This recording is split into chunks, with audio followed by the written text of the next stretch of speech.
Subscribe now and press the bell icon. Never miss an update. प्यारे बच्चों नमस्कार। आज हम करेंगे 10वीं कक्षा के लेसन 3 की प्रश्नावली 3.4 के प्रश्न नंबर 2 के सवाल। क्वेश्चन नंबर 2 में इन्होंने मुझे कहा है कि निम्न समस्याओं में रेखीय समीकरण युग्म बनाइए और उसके हल अगर अस्तित्व है तो हमें उसे विलोपन विधि से हल करना है। अर्थात हमें जो हमें क्वेश्चन दिया है उस क्वेश्चन से हमें रेखीय समीकरण बनाना है और उस रेखीय समीकरण को मुझे विलोपन विधि से हल करना है। तो आइए बच्चों हम इसका प्रश्न नंबर 2 का पहला सवाल करते हैं। इन्होंने दिया है कि यदि हम अंश में 1 जोड़ दें तथा हर में से 1 घटा दें तो वह भिन्न 1 में बदल जाती है, और यदि हम हर में 1 जोड़ दें तो वह भिन्न 1/2 हो जाती है।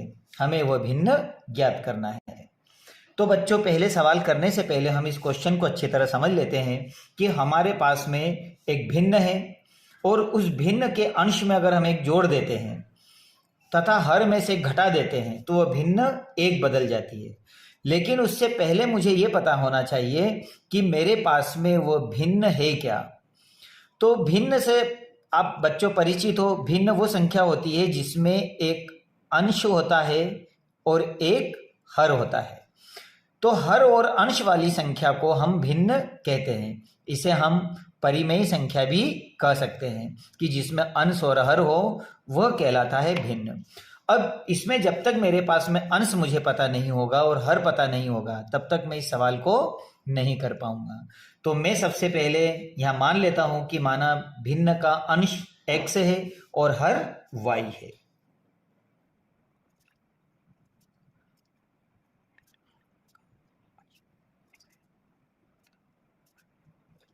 तो बच्चों मैंने मान लिया कि माना भिन्न का अंश x है और हर y है।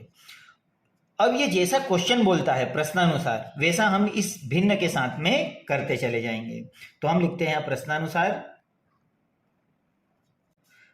क्वेश्चन में कह रहा है यदि अंश में 1 जोड़ दे तथा हर में से 1 घटा दे तो भिन्न 1 में बदल जाती है।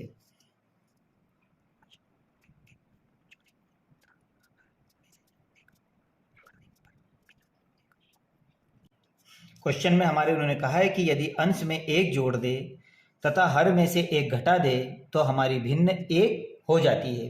तो सबसे पहले तो मुझे यहाँ पता होना चाहिए कि मेरी भिन्न क्या होगी।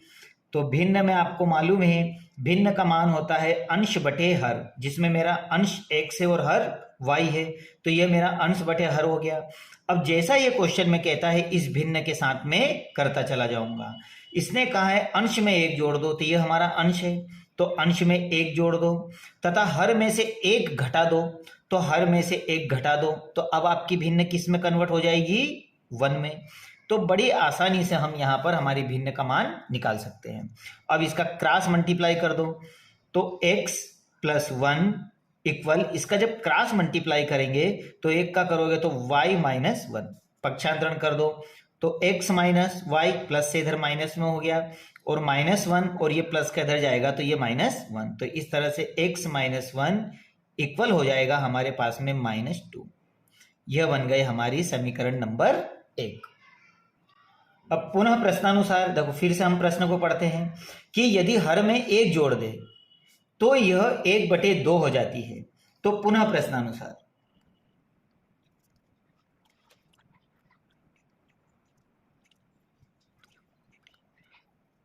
अब ये बोल रहा है कि हमारे पास जो भिन्न है, भिन्न हमारे पास x/y है।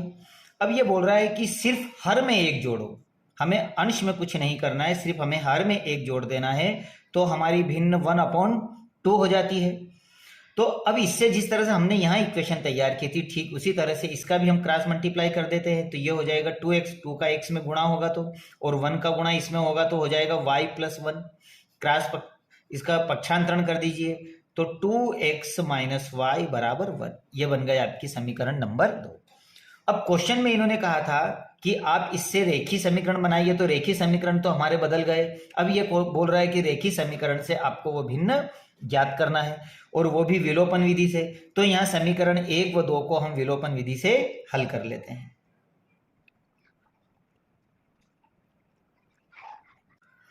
तो सबसे पहले मैं समीकरण 1 उतार लेता हूं। तो समीकरण 1 है मेरे पास x माइनस वाई बराबर -2 और समीकरण 2 है मेरे पास में 2x माइनस वाई बराबर 1। अब मैं इसको जब विलोपन विधि से हल करूंगा तो विलोपन विधि में या तो मुझे x वाले कॉफिशिएंट या y वाले कॉफिशिएंट मुझे बराबर करने होते हैं।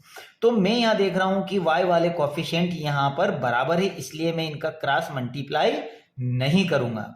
अब मुझे ये देखना है कि अगर ये दोनों के y के कॉफिशिएंट बराबर है तो क्या ये दोनों प्लस प्लस या माइनस माइनस में है?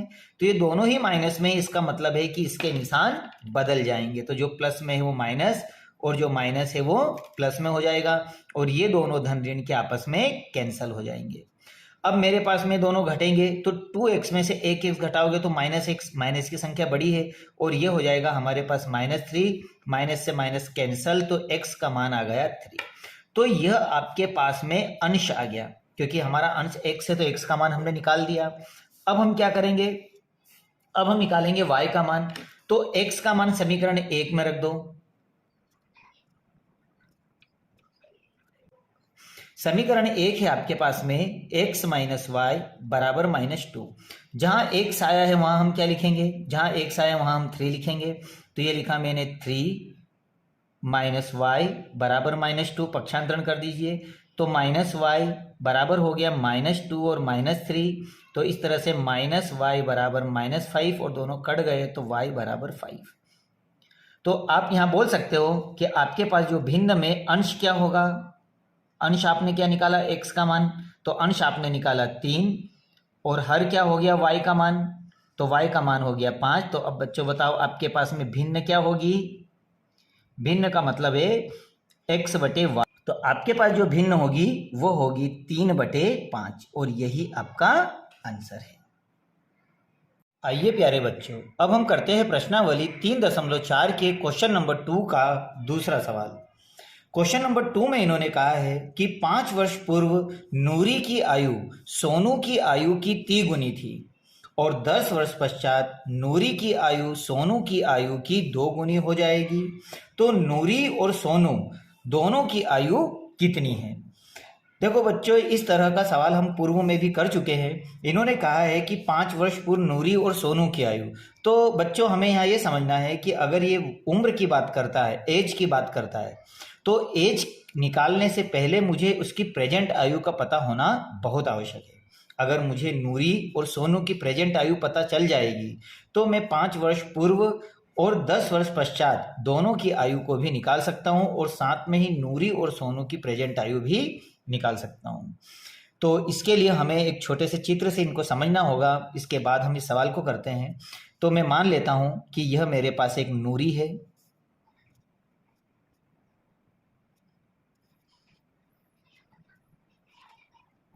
यह नूरी है और यह सोनू है। तो मैं मान लेता हूं कि माना नूरी की आयु वर्तमान आयु x है। तो मैं मान लेता हूं कि नूरी की जो वर्तमान है, नूरी और ये हो गया सोनू। तो नूरी की जो वर्तमान आयु वो x है और सोनू की वर्तमान आयु y है। तो अब मेरे पास में इन दोनों की वर्तमान आयु है। अब ये बोल रहा है 5 वर्ष पूर्व। तो कई बार बच्चे 5 वर्ष पूर्व और 10 वर्ष पश्चात अर्थात पूर्व और पश्चात के शब्दों में बहुत ज्यादा उलझते हैं।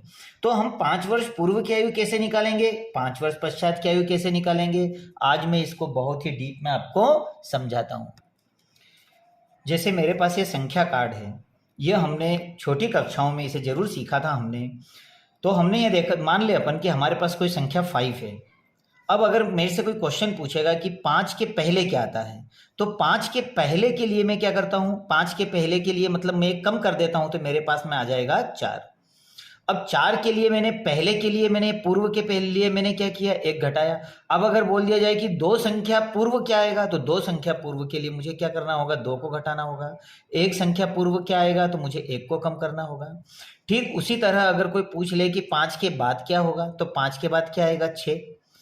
तो बाद के लिए हम जोड़ते हैं 1 और पूर्व के लिए हम घटाते हैं।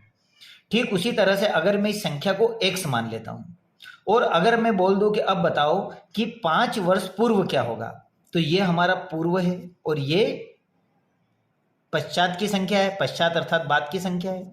तो अगर मेरे से कोई पूछ लेगा कि 5 वर्ष पूर्व क्या होगा, तो 5 वर्ष पूर्व के लिए मेरी संख्या तो x है, लेकिन पूर्व के लिए कितने वर्ष बोल रहा है 5, तो मुझे 5 को यहाँ पर क्या कर देना है, कम कर देना है।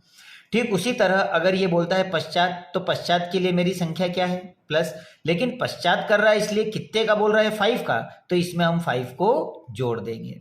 इसीलिए जब भी ये संख्याओं में या किसी भी की आयु में 5 वर्ष पूर्व का बोलता है तो मुझे 5 वर्ष उसकी प्रेजेंट आयु में घटाना पड़ता है, और अगर ये 5 वर्ष पश्चात का बोलता है तो मुझे जोड़ना पड़ता है।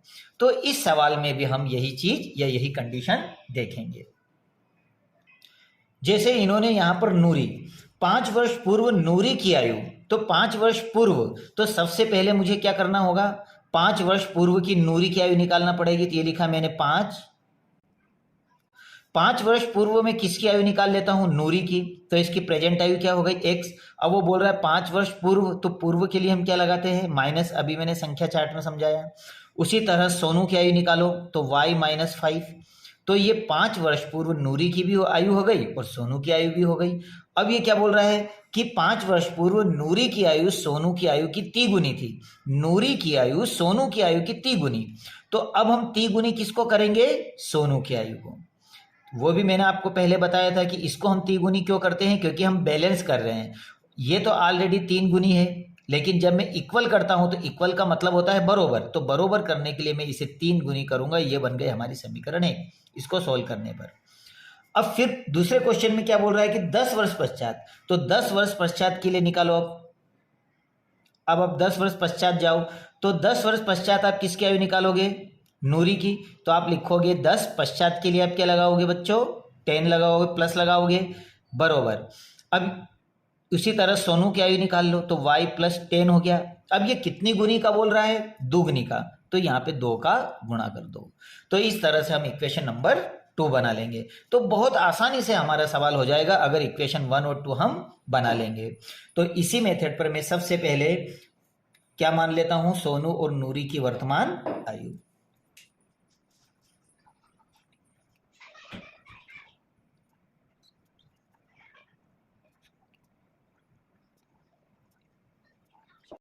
तो ये हमने दोनों की प्रेजेंट आयु मान ली, नूरी की x और सोनू की y वर्ष।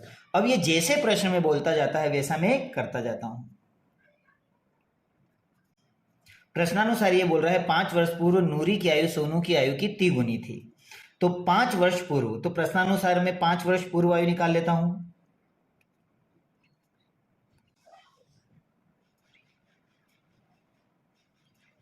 तो 5 वर्ष पूर्व नूरी की आयु क्या हो जाएगी, तो 5 वर्ष पूर्व, पूर्व के लिए उन्होंने बोला है तो पूर्व के लिए मैं लगाऊंगा माइनस। तो ये हो गई मेरे पास में नूरी की आयु। उसी तरह 5 वर्ष पूर्व सोनू की आयु क्या हो जाएगी, y माइनस 5 वर्ष।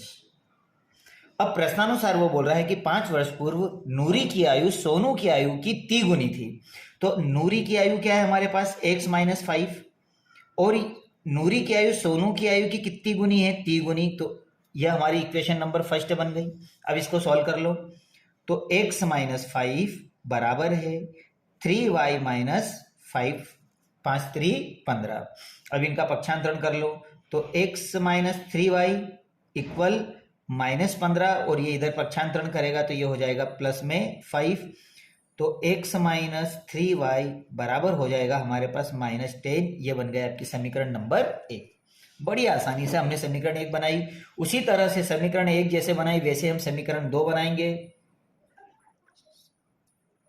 पुनः प्रश्नानुसार, तो पुनः प्रश्नानुसार में अब सेकंड लाइन पढ़ो क्या दिखा है, 10 वर्ष पश्चात। तो अब हम 10 वर्ष पश्चात में जाते हैं, 10 वर्ष पश्चात। अब 10 वर्ष पश्चात हम किसकी आयु निकाल लें, नूरी और सोनू की।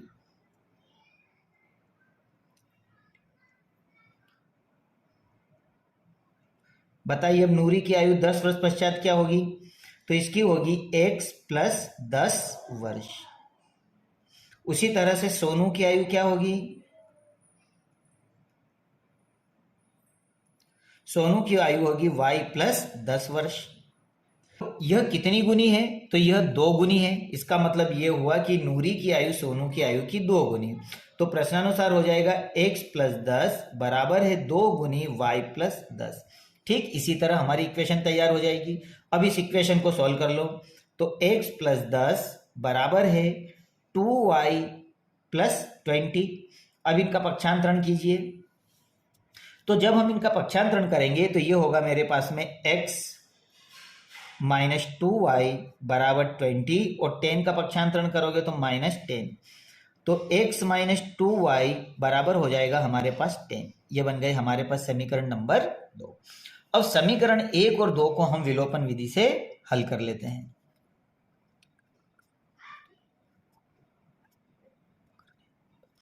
जब समीकरण 1 और 2 को हम हल करेंगे, x - 3y बराबर -10 और समीकरण 2 है मेरे पास x - 2y बराबर 10। अब यहाँ पर हम देखो x और y के कोफिशिएंट को बराबर करेंगे, लेकिन x के कोफिशिएंट बराबर है तो अब मुझे क्रॉस मल्टीप्लाई करने की जरूरत नहीं है, सिर्फ मैं साइन चेंज करूंगा। प्लस की है वो माइनस और जो माइनस की है वो प्लस और जो प्लस की है वो माइनस हो जाएगी। धन ऋण की कैंसल, ये दोनों घटेगी तो प्लस माइनस माइनस, लेकिन बड़ी संख्या माइनस का तो -y और ये हो जाएगा दोनों जुड़ जाएगा तो -20। माइनस से माइनस कटेगा तो ये हो जाएगा y का मान हो गया हमारा 20। इसका मतलब ये है कि मैंने किसकी आयु निकाल ली? सोनू की आयु y बराबर 20 वर्ष। अब मुझे नूरी की आयु निकालना है तो y का मान समीकरण 1 में रख देता हूं मैं। चलो बच्चों समीकरण 1 बताओ क्या है हमारे पास? x - 3y बराबर -10। ये समीकरण 1 हुई। जहां y आया वहां हम y का मान रख देंगे। तो y का मान आपके पास 20 है, याद रखना। 3 × 20 बराबर -10। और जब आप इसका मल्टीप्लाई करोगे तो क्या आ जाएगा? x माइनस 3 3 दूनी 6 अर्थात 60 हो गया और -10 हो गया। अब इसके बाद यहाँ देखें, अब यहाँ पर 60 का पक्षांतरण कर दीजिए तो x बराबर -10 और 60 का पक्षांतरण करोगे तो ये हो जाएगा +60। तो x बराबर क्या हो जाएगा? 50। तो इस तरह से आपने दोनों आयु निकाल ली। अब उसने पूछा था कि दोनों की आयु बताइए, तो अब आप लिख दीजिए यहाँ पे कि नूरी की वर्तमान आयु क्या हो गई?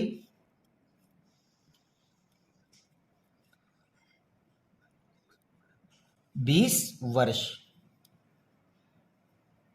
20 वर्ष। उसी तरह से सोनू की वर्तमान आयु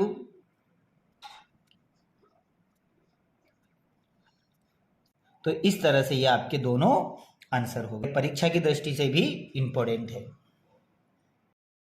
Subscribe now and press the bell icon.